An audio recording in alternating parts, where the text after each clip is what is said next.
নমস্কার বন্ধুরা, আমি চৈতালি পাকশালায় তোমাদের সকলকে স্বাগত। আজকে আমি ওলকচু রেসিপি তোমাদের সাথে শেয়ার করছি। গরম গরম ভাতের সাথে বা রুটির সাথে তোমরা এটা খেতেই পারো। আর নিরামিষ দিনে এটা তোমরা রান্না করে খাবে। এটা আমি সম্পূর্ণ নিরামিষভাবেই তৈরি করেছি, আর এটা কম তেল ঝাল মশলায় রান্না করেছি। তবে চলো বন্ধুরা, দেখে নাও আমি এটা কি করে বানাচ্ছি। দেখো, এখানে আমি আলু কেটে নিয়েছি ডুমো ডুমো করে, আর ওলকচু কেটে নিয়েছি। ওগুলোকে আমি চৌকো চৌকো করে কেটে নিয়েছি। এবার আমি একটা মশলা রেডি করে নিচ্ছি। এর জন্য আমি 1 চামচ জিরের গুঁড়ো, 1 চামচ ধনের গুঁড়ো দিয়ে দিলাম, 1/2 চামচ মতন হলুদ গুঁড়ো দিয়ে দিলাম, আর এখানে আমি কাশ্মীরি লঙ্কার গুঁড়ো দিচ্ছি 1/2 চামচ মতন। তোমরা যদি না চাও তাহলে না দিলেও পারো। এবার জল দিয়ে দিলাম। এবার খুব ভালো করে আমি মিশিয়ে নেব। এইভাবে মশলাটা রেডি করে রাখলে না একটা বাটা মশলার স্বাদ পাওয়া যায়। এবার দেখো, আমি কড়াই বসিয়ে দিয়েছি। কড়াইটা গরম হলে ওর মধ্যে আমি সর্ষের তেল দিয়ে দিলাম। দেখো, আমি সামান্যই সর্ষের তেল দিয়েছি, 1 চামচ মতন। তেলটা চারিদিকে ছড়িয়ে দিচ্ছি। এবার আমি এখানে ওলকচুগুলো দিয়ে দিচ্ছি। আমি কিন্তু ওলকচুটা সেদ্ধ করে রান্না করব না। ওলগুলো সব দিয়ে দিলাম, আলুগুলোও দিয়ে দিচ্ছি। সবগুলো আমি খুব ভালো করে ভাজা ভাজা করে নেব। গ্যাসের আঁচটা মিডিয়াম রেখে ভাজা করতে হবে, যেন ভেতর থেকে ওল আর আলুগুলো 50% মতো নরম হয়ে যায়। দেখো, কালারটা চেঞ্জ হয়ে গেছে, 50% মতো নরমও হয়ে গেছে। এবার আমি নামিয়ে নিচ্ছি। নিরামিষ দিনে তোমরা এইভাবে রান্না করে খেতে পারো। খেতে জাস্ট ফাটাফাটি লাগে, খুব তাড়াতাড়ি এটা রান্নাও হয়ে যায়।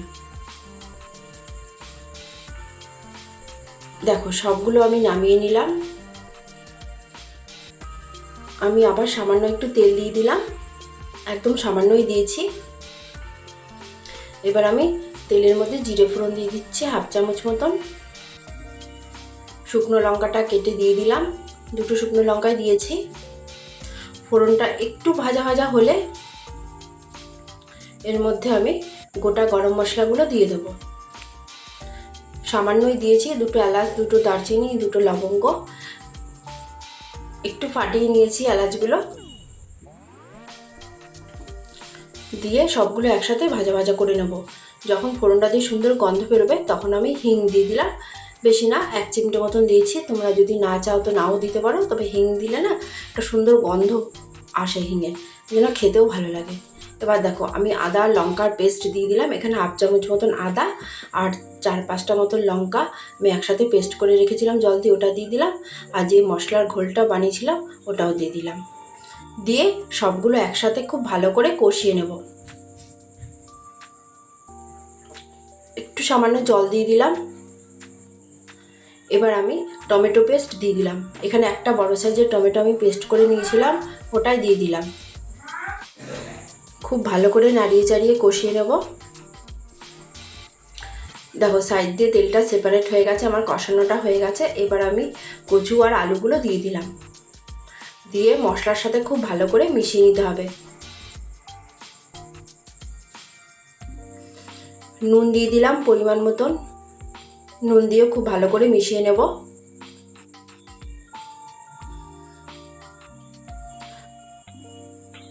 আমার মোটামুটি মেশানো হয়ে গেছে। এবার আমি জল দিয়ে দেবো।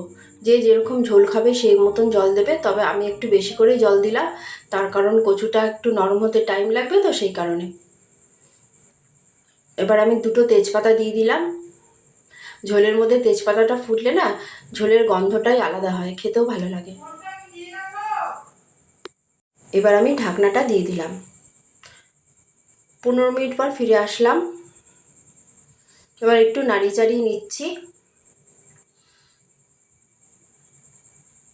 দেখো, দেখাচ্ছি, ওলটা কিন্তু দেখো নরম হয়ে গেছে খুব সুন্দরভাবে। আলুও নরম হয়ে গেছে, যেহেতু ওল আর আলুটা একসাথে ভাজা ভাজা করে নিয়েছিলাম না, সেই টাইমে নরমটা বেশি হয়ে যায়। এবার এই তেজপাতাটা আমি ফেলে দিলাম, তেজপাতাটা আর লাগবে না। এবার আমি ঘি দিয়ে দিলাম, 1/2 চামচ মতন ঘি দিয়েছি। এই ঘিয়ের রেসিপি আমার চ্যানেলে আছে, তোমরা যদি দেখতে চাও তো দেখে নেবে। আর গরম মশলার গুঁড়ো দিয়ে দিলাম 1/2 চামচ মতন। সামান্য চিনি দিয়ে দিলাম। নিরামিষ রান্না কিন্তু চিনি দিলে খেতেও স্বাদ হয়। এবার সবগুলো একসাথে খুব ভালো করে নাড়িয়ে চাড়িয়ে নিলাম। এবার গ্যাসের আঁচটা বন্ধ করে আমি 10 মিনিট পর ফিরে আসবো। দেখো 10 মিনিট পর ঢাকনাটা সরিয়ে দিলাম। দেখেছো দেখতে কত ভালো লাগছে, খেতেও কিন্তু জাস্ট ফাটাফাটি হয়। এবার একটা বাটিতে সার্ভ করে তোমাদের দেখাচ্ছি। খুব সহজে খুব তাড়াতাড়ি কিন্তু রান্নাটা হয়ে যায়। দেখো গ্রেভিটাও কত সুন্দর হয়েছে। তোমাদের ভালো লাগলে লাইক করবে, শেয়ার করবে আর সাবস্ক্রাইব করবে। দেখো আমার রান্নাটা কমপ্লিট। তোমরা সবাই ভালো থাকবে, সুস্থ থাকবে।